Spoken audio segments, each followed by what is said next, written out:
আজ Kanchannagar D N Das high স্কুলে অরণ্য সপ্তাহের শেষ দিনে বিদ্যালয়ের ক্যাম্পাসে বিভিন্ন ধরনের গাছ লাগানো হলো। আমি প্রধান শিক্ষক হিসাবে কাজু গাছ, বর্ধমানে কাজু গাছের সংখ্যা খুবই কম, লম্বা গাছ অথচ কাজু ধরবে এইরকম কাজু গাছ আমি প্রথম লাগালাম। এরপর বিভিন্ন টিচাররা পরপর বিভিন্ন ধরনের গাছ লাগিয়েছেন, শিশু গাছ থেকে শুরু করে বকুল থেকে শুরু করে বিভিন্ন ধরনের গাছ বিদ্যালয় ক্যাম্পাসের মধ্যে লাগানো হয়েছে এবং সেইগুলোর জন্য আমাদের যে সবুজ বাহিনী, সেই সবুজ বাহিনীর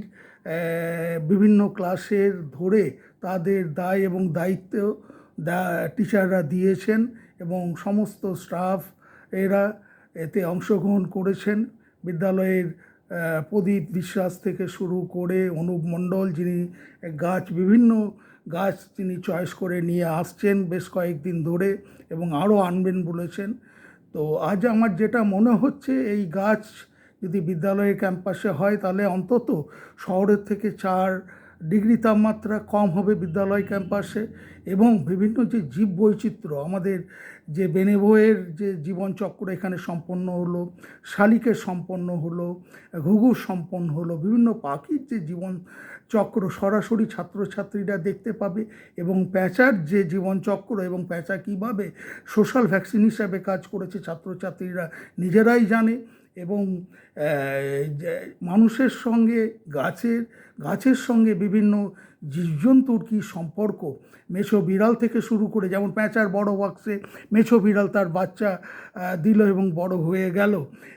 এই বিষয়গুলো, যে খাদক সম্পর্ক, তার সঙ্গে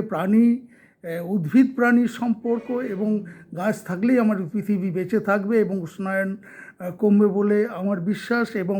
গাছের শেকড়ের মধ্যে যে সম্পর্ক, আত্মিক সম্পর্ক, সেই সম্পর্কটাও ছাত্রছাত্রীরা পর্যবেক্ষণ করবে বলে আমি মনে করি। আমি সকলকে, আমার বিদ্যালয়ের সমস্ত স্টাফেদের ধন্যবাদ জানাই। তারা এরকম একটা প্রোগ্রাম সুন্দরভাবে করার জন্য এবং ভবিষ্যৎ প্রজন্মকে বাঁচিয়ে রাখার জন্য তারা যে প্রোগ্রাম নিয়েছে বৃক্ষরোপণ, বৃক্ষই যে পৃথিবীতে মানুষকে বাঁচিয়ে রাখতে পারে সেটা তারা দিশা দেখাচ্ছে এবং পার্থেনিয়াম ধ্বংস করে 2-4টে পার্থেনিয়াম গাছ বিদ্যালয়ের ক্যাম্পাসে হয়ে গেছিলো, পার্থেনিয়াম ধ্বংস করে তাদেরকে বোঝানো ছাত্রছাত্রীদের কীভাবে এই গাছগুলো ক্ষতি করে আর বাকি নোটে গাছ বা নোটে জাতীয় যে সমস্ত গাছগুলো আছে কীভাবে পরিবেশের উপকার করে, এইগুলোও ছাত্রছাত্রীরা ইকো ক্লাবের তরফ থেকে বুঝতে পারছে। তা আমি গর্বিত প্রধান শিক্ষক হিসাবে এবং তারা যেভাবে রিসার্চের কাজ বৃক্ষকে কেন্দ্র করে, জীববৈচিত্র্যকে কেন্দ্র করে করছে তাতে সত্যিই আমি গর্বিত এবং কাঞ্চননগর ডিএন দাস গুগলসে দিলেই ছাত্রছাত্রী বিভিন্ন কাজ বিভিন্ন জার্নালে প্রকাশিত হয়েছে, সেই কাজ আমরা দেখতে পাবো। আমি সকলকে ধন্যবাদ জানাচ্ছি, আমি মিডিয়াকে অসংখ্য ধন্যবাদ জানাচ্ছি। আমি ডক্টর সুভাষ চন্দ্র দত্ত, প্রধান শিক্ষক এবং বিশিষ্ট গবেষক,